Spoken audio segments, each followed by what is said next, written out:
أهلا وسهلا بكم متابعين مبدع في الأكل. يا رب الكل بخير وصحة وعافية إن شاء الله. يلا منو يعجبه يسوي مربى البرتقال، وهذا موسم البرتقال. خلي نستفاد من عنده ومن المربيات والشغلات اللي نستفاد منها. كون فيتامين سي بالبرتقال. منو عاجبه يجرب طريقة عمل مربى البرتقال ومع قشورها. شوفوا لي اياها شلونها. من حاب يجربها يجي ويا مبدعة ويشوف طريقة عملها، وكل الهلا بيكم. هسه نبدي. هاي عندنا هنا كيلو برتقال، كيلو كامل من البرتقال. ليمونة فقط ناخذ العصير مالتها، ما نستعمل القشرة، فقط العصير. هنا عندي كوبين وثلاث ارباع، يعني 3 اكواب الا ربع من السكر، 3 اكواب الا ربع. تقريبا يطلع 3 ارباع الكيلو سكر. 3 ارباع كيلو سكر، 3 اكواب الا ربع احنا ماخذينه. هنا أنا عندي، لان عندي اني هذا الكوب الحجم حجمه كبير. هنا أنا عندي 5 أعواد من القرنفل، أو نسميه المسمار، 5 أعواد. هذا وهذا بكيفكم اختياري، ولكن ينكهها أكثر أني أشوفه. هسه راح نبدي بطريقة العمل مالتها. وهسه أبدي أقشر البرتقال، وشوفوا شلون ناخذ القشرة مالته الخفيفة بهذه الطريقة. إذا تقدرون بالسكين، وإذا ما قدرتوا بالمكشارة اللي نقشر بيها البطاطا. شوفوا هذا ظل قشر بسيط من الأبيض، قشر بسيط، يعني أنا شوفوا ما أخذته كليته، لأن هذا يسوي مرارة بيها لو قد ما مفورة. يعني أكثر المرار يقولون مفورة ونعيد عليه الفور، أو ننقعه مدة يومين، أو من الليل للصبح.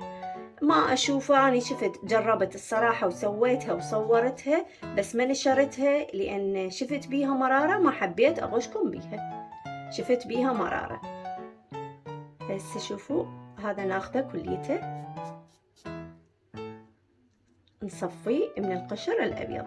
يعني القشر الأبيض دائما أقول لكم يصير بمرارة. حتى هذا هسه أنا هم أفوره ما أفوره، بس ما أعيد عليه فور هواي، ولا أنقعه فترة طويلة. بهذه الطريقة. شوفوا يعني صفى عندنا القشر.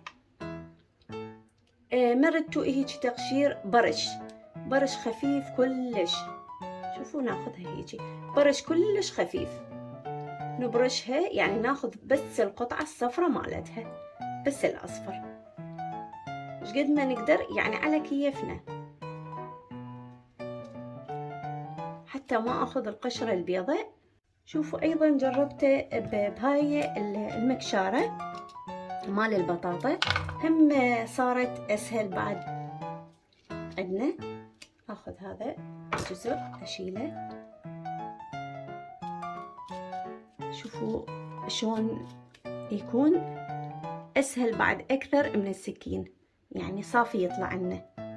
مش قد ما نقدر على كيفنا ناخذه.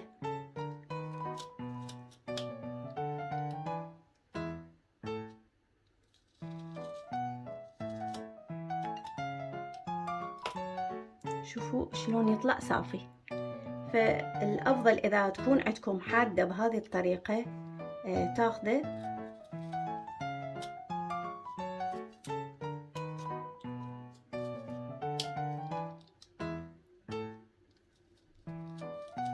هكذا.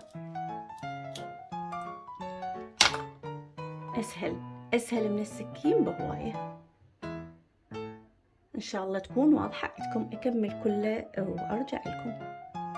شوفوا هنا بعد ما خلصت كل البرتقال وأخذت القشر مالته بهذه الطريقة، راح ألمهم حتى أقطعهم. قلت لكم إذا تحبون تبرشونه أو تقطعونه. هسه تشوفون هيجي شرائح شوية خفيفة.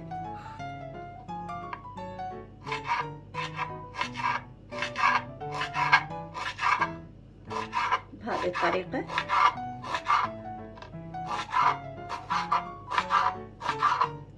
بهذه الطريقة أقطعه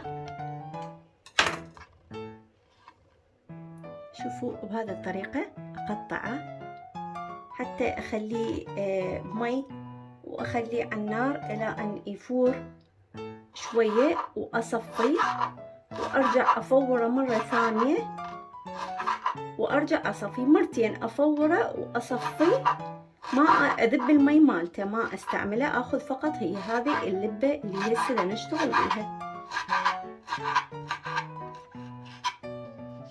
راح أقطع كل القشور بهذه الطريقة، هذول كل الموجودين أقطعهم بهذه الطريقة. شوفوا شلون. وإذا حبيتوا قلت لكم تبرشونه برش، يعني ما تحبون هيك يكون القوام مالته، أو تحبونه قطع كبار، هذا الشيء اختياري راجع لكم. راح أسوي كله بهذه الطريقة، وأخلي عليه مي، وأخليه على النار شوية يفور. من يبدي أول ما يغلي أصفي وأرجع أضيف له مي، أخليه يعني مرتين أخليه على النار، أرجع أضيف له مي وأخليه أرجع على النار، وبعدين أصفيه وآخذ فقط اللبة مالته. حتى ما أطول عليكم الفيديو، أنا دا أقول لكم الخطوات اللي راح أسويها. شوفوا لي هنا خليته على النار وخليت عليه القليل من الماء، راح أخليه شوية يفور. قلت لكم أول ما يبدي يغلي أصفيه وأرجع أخلي عليه نفس الكمية مي، يعني قد ما كان يعني المي يصير عادي، أخلي عليه كمية من المي. المهم مو مهم كمية المي، المهم بأنه يفور ويذب كل المرارة اللي موجودة به، وأرجع أصفيه ونكمل باقي الطريقة. هنا عندنا إلى أن قلت لكم يفور قشور البرتقال، نبدي نعصر البرتقال. خطوة إذا حبينا بأنه قلنا نعصر البرتقال، عصرناه ونخليه فد مرة، يعني ما نخلي بيه حبوب، ونتأكد بأنه مثل هاي المعصارة أفضل يكون، حتى الصفي يطلع لنا صافي. هاي خطوة. الخطوة الثانية أكمل عصير البرتقال. هاي إذا حبيتوا أخليه فد مرة. شوفوا، وأنا متأكدة عندي البرتقال هذا ما بي بذور. الخطوة الثانية إذا ما ردتوا عصير البرتقال وتطلعون فقط اللبة. هسه نشوف. شوفوا لي هذه طريقة أخرى ما يخالف، حتى إذا طولت عليكم الفيديو، ولكن حتى للي حاب يتعلم الطرق بأنه بدون ما يعصرها ويحب تكون اللبة مالت البرتقال موجودة، ناخذ القشر هذا كله نطلع اللبة بهذه الطريقة هيجي.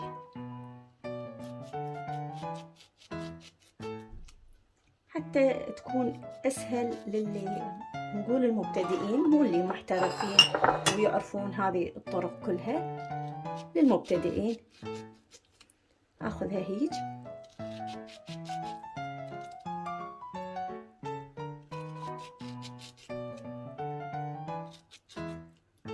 ما ضل عندي القشر هذا الأبيض كله شلته. راح أدخل السكين من هنا، إن شاء الله تكون مبينة عندكم. هذا طلعت اللبة كاملة، هذا الحد. وهسه راح نبدي إضافة المواد. هذا عندنا البرتقال اللي فصصته،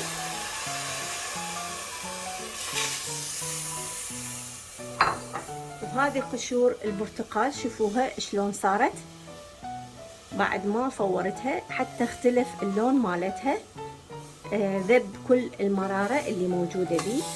راح أضيفه.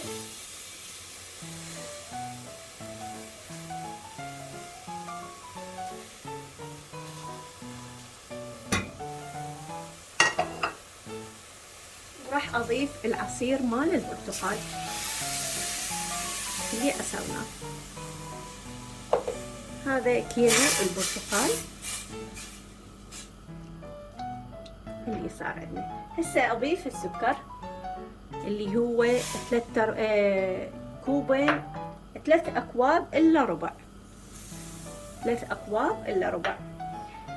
هذا 3 أكواب إلا ربع من السكر. طبعا ما أضيف لها مي نهائيا. وهذه أعواد القرنفل أو المسمار، وأقلبه. ما أضيف لها مي لأن احنا عندنا العصير البرتقال هو بديل المي. حتى تكون نكهتها كاملة. خليها إلى أن تبدي تغلي وأنص النار جواها وأتركها إلى أن تثخن. قريب ما تبدي يعني بأنه تثخن شوية يلا أدير لها عصير الليمون.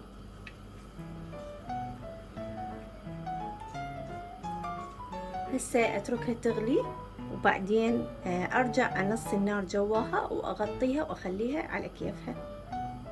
شوفوا هنا من بدت شوية تغلي، بدت تكون عندي رغوة.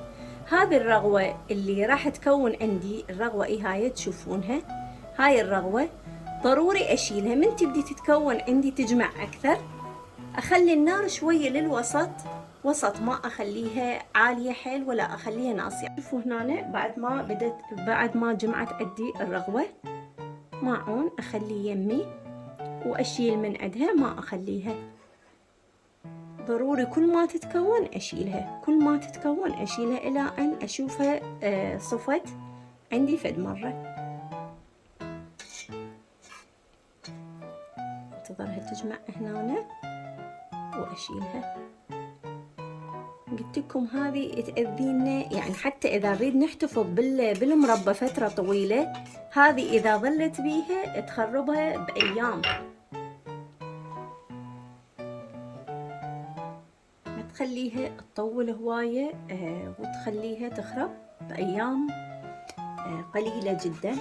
احنا إذا نريد نحتفظ بها حتى تقدر تحتفظ بالمربى سنة كاملة بدون ما نحط مواد حافظة. شيء أكيد شغل البيت مو مثل الشغل البرة أو شغل المصانع. شوفوها هنا صفت من كل الرغوة، وهاي كليتها طلعتها من عندها. أنص النار جواها وأخليها إلى أن أشوفها تستوي ويثخن القوام مالتها. هسه جدا بعده خفيف. هم نسوي له اختبار ونشوفه، ننتظرها إلى أن تخلص.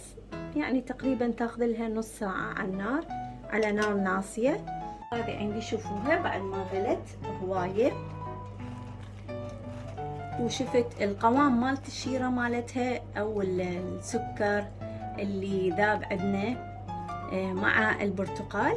هسه بهذه المرحلة شوفوا شوية يكون بثخين، بنسبة ثخن، وتغير لون القشرة. شوفوا القشر مال البرتقال شلون صار لونه لون ذهبي.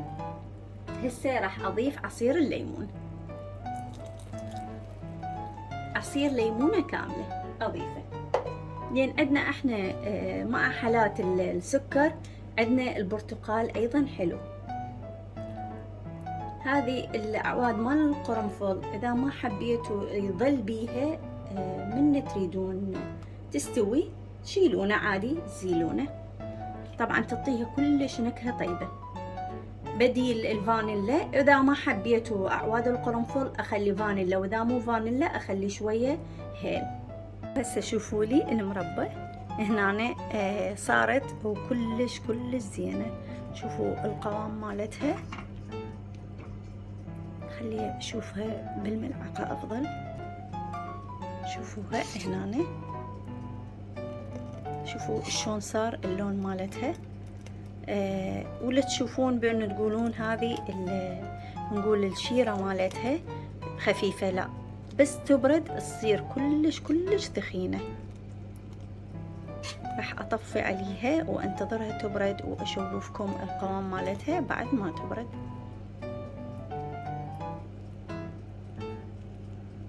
وهذه المربى وخلصت عندي وبعد ما بردت، وشوفوا شلون القوام مالتها صار. ان شاء الله تكون واضحة عندكم. شوفوا قوامها شلون صار بعد ما بردت. كانت طريقتها ان شاء الله ما تكون صعبة عليكم، طبعا ما بيها مرارة نهائيا. كون طعمها صاير حامض حلو، لان اني خليت ليمونة كاملة حتى يكون الطعم مالتها يدفي، ما تظل بس حلا فقط، يعني بس حلوة كلش. هي لازم نكسر بيها الحموضة شوية. ان شاء الله طريقتها عجبتكم، وان شاء الله حبيتوا الطريقة مالتها وتكون سهلة عليكم.